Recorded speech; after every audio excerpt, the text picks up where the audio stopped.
असतील, जवळपास बहुतांश लोकांकडे शेती आहे.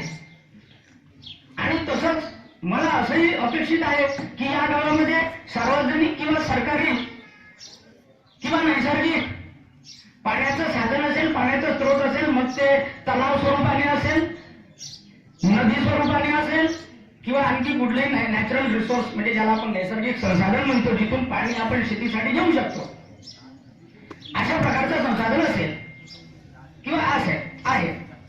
आता अशी परिस्थिती कधी कधी उद्भवू शकते की समजा मला पाणी घ्यायचं आहे माझ्या शेतामध्ये, ओलितासाठी मला पाणी घ्यायचं आहे, परंतु माझ्या शेताच्या आधी गुप्ताचं शेत लागत आहे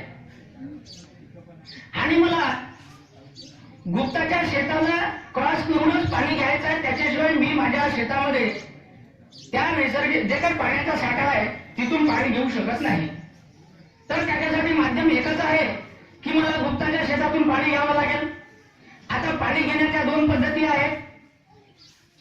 आपल्याला पाणी घेता येतं, मग ते पाईप आपण अंडरग्राऊंड टाकू शकतो किंवा जमिनीवरूनही तो पाईप नेऊ शकतो.